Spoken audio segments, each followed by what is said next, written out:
Okay, so I just want to check, can everyone see this? Yeah? Just to check that it's worked, our time traveling? Yeah, fantastic. Okay, and that's really important because this isn't just a mannequin, okay? This is a site of conflict. And I'm not just me, I'm Venus X, okay? Venus X is the co-founder of Ghetto Gothic, which is an underground party socio-political movement based on freedom of expression. And you're not just you are a sassy, streetwise music journalist called Marissa G. Muller. Do you want to just come up here? Thanks, Marissa. Brilliant. Okay, if you just want to sit here. That's great. You write for the Fader magazine, yeah? I know you do, in New York. It's really great to work somewhere that you like, isn't it? Yeah. Yeah, cool. Okay, and you're not just you, okay? You're a multi-million selling recording artist, Rihanna. Okay? Just take a moment just to let that sink in. It's bigger than what we've got to deal with. Yeah. And once you think you've got that, I'd like you to sing, please, with a voice that's at once soulful, commanding and vulnerable. Oh Nana, what's my name? Oh Nana, what's my name? Okay, so if you just want to do that together whenever you're ready. No, Brianna?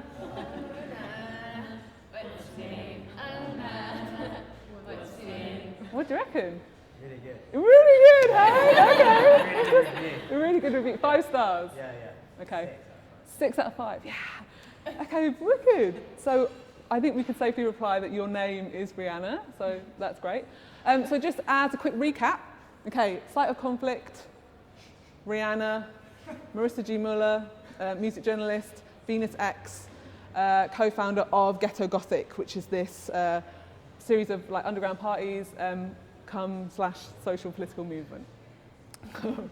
Okay, so Marissa, you are interviewing me, Venus X, in November 2013, because Rihanna has adopted my term, Ghetto Gothic, as her own Ghetto Goth hashtag, pairing it with images of her hashtag Ghetto Goth look.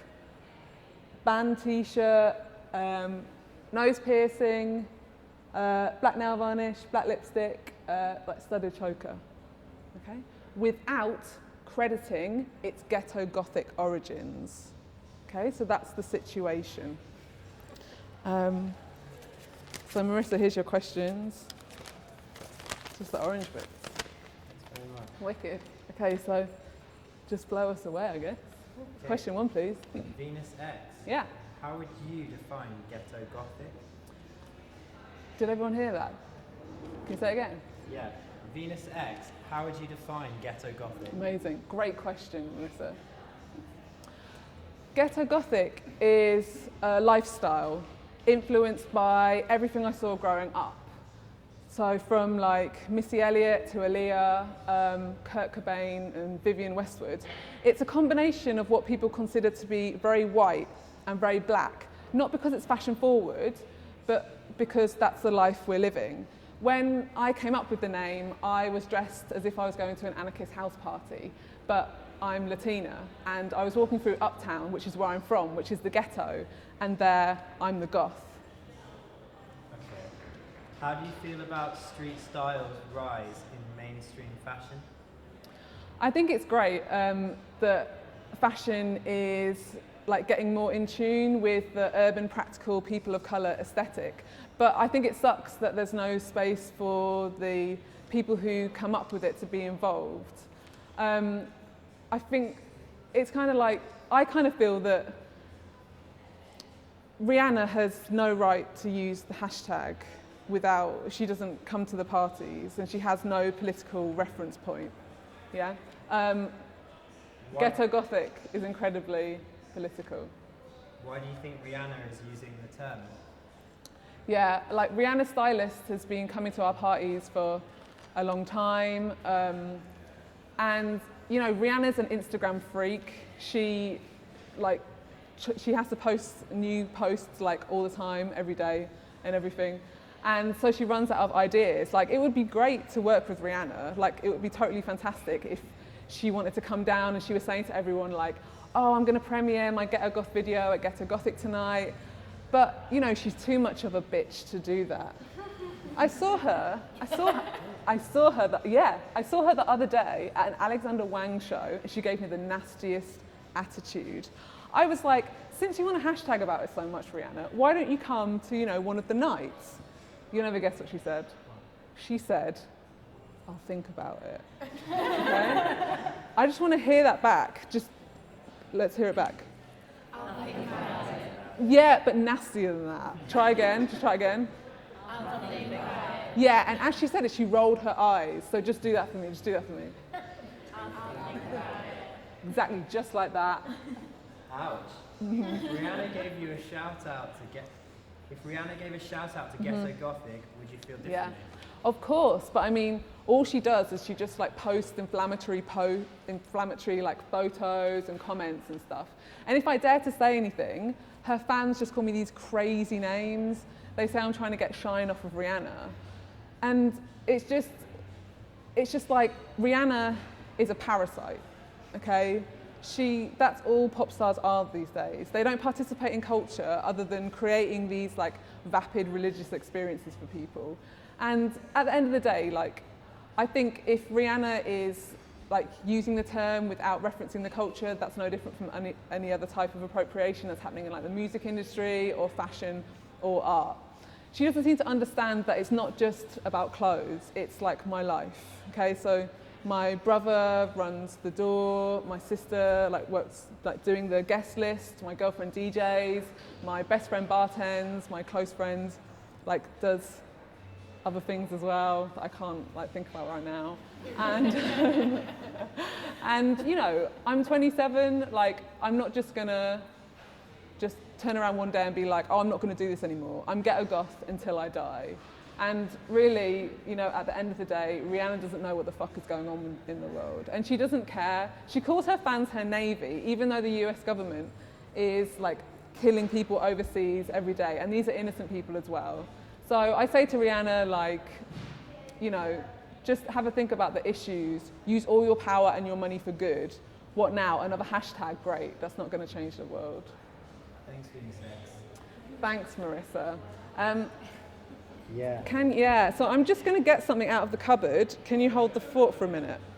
Can you see how I just read this and this? Now can you say this? Yes, that would be my pleasure, except I'm not Marissa anymore. I'm Max Hart. Yeah. My real and name. You're not. And you're not Rihanna anymore. And then gesture towards all of them to try and get them to say their names. You're. And you're. And you're. Mm-hmm. Keep it going. Keep it going. You got this. And you're.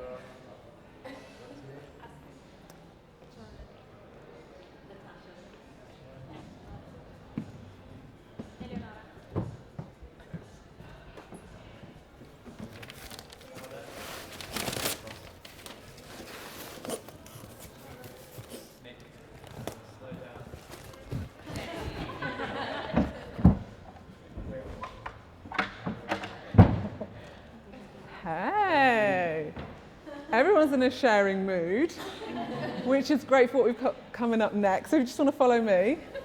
Thanks, Marissa. Thanks, Max.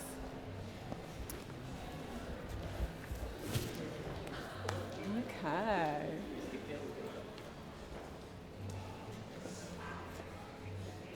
Okay, so as any amazing Instagram marketing executive like myself might tell you, Instagram is a fast, fun and beautiful way to share your life with your friends and family.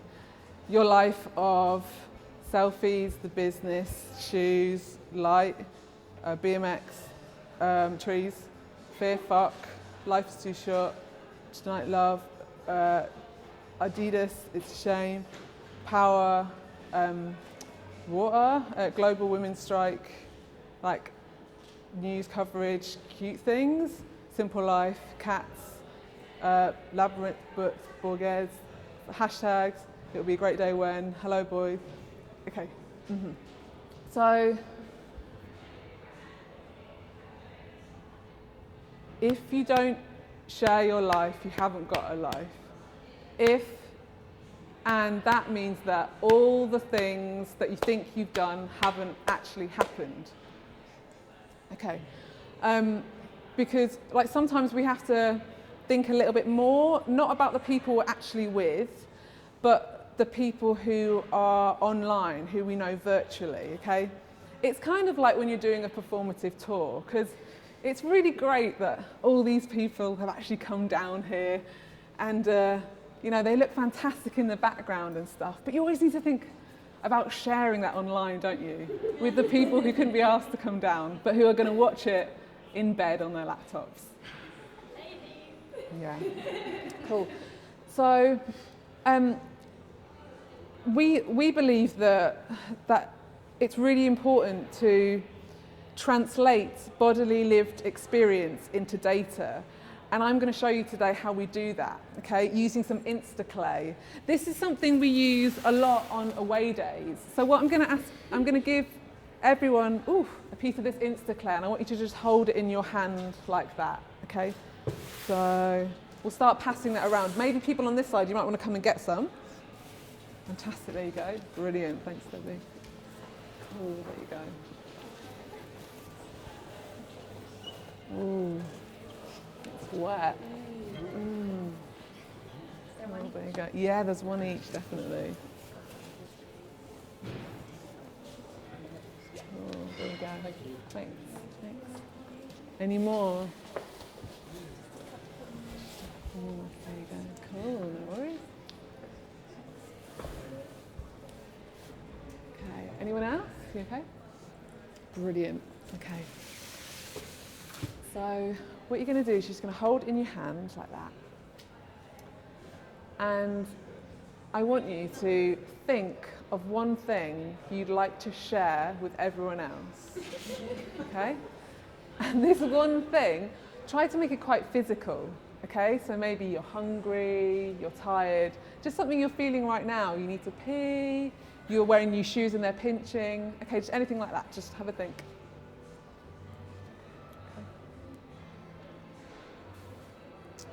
Fantastic, has everyone got something? Yeah, everyone's got something. Okay, fantastic.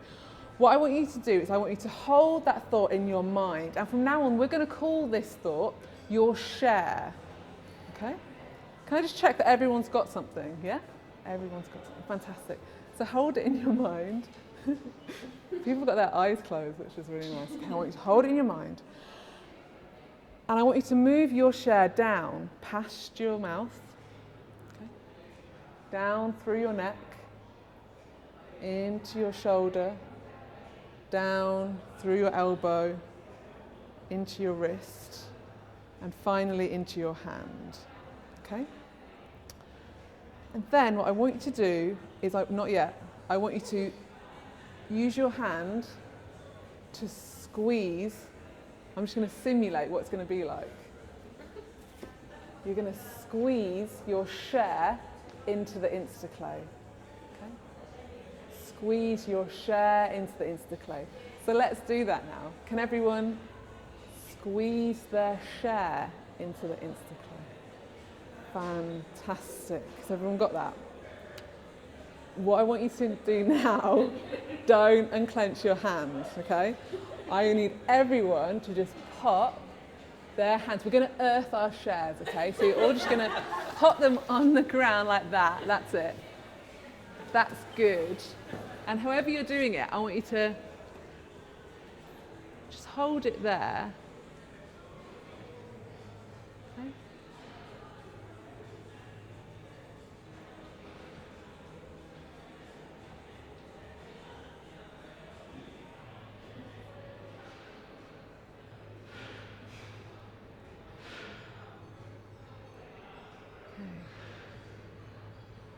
You should start to feel a sensation, maybe in one of your joints, maybe in the backs of your legs, okay, and maybe in your knees.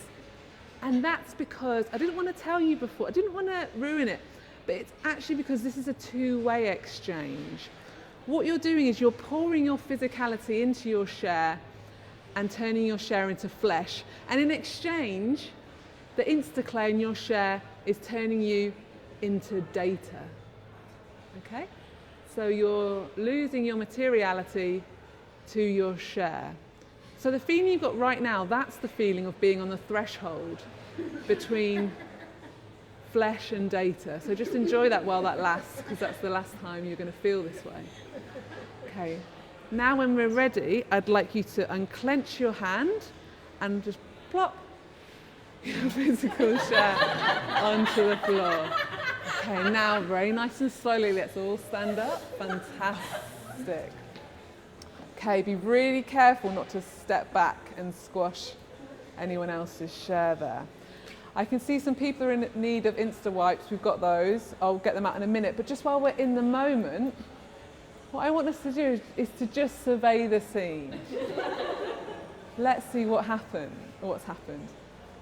I can tell you what's happened. It's worked, hasn't it? Our shares have become flesh, and we are no longer. Maybe if we step back a little bit more. There we go. I think that makes it clearer. We've turned our shares into flesh, and we are no longer physically there. Okay? We are now immaterial data. All right? Now, what I wasn't expecting, what I wasn't anticipating, was this literally shitty aesthetic you were going to bring to this. We actually need to go upstairs now. We were going to just leave these here, but I don't think we can do that because they look disgusting. It literally looks like you shat on the floor to show where you've been, kind of like a less elegant, like carbon footprint kind of idea. So Maybe we all need a number 2. you all needed a number 2. Oh, and that was your share. Yeah, that could have been it. Well, we're gonna work with that idea a bit more, because what I want you to do then is I want you to clear up your share as if it's something you wish you hadn't shared. So you know how to do it. If you just put your hand like this, and I want you to just, I'll just simulate it again. I'm gonna plop into the sack, nice and clean. Okay? Plop into the sack, nice and clean. And then you can tie it, or you can do whatever makes you feel comfortable, and we'll take that with us. Okay, brilliant. So, just want to come and get some bags then. Let's everyone get a bag each. There we go. Cool, there we go. Oh, thanks, Debbie, that's great.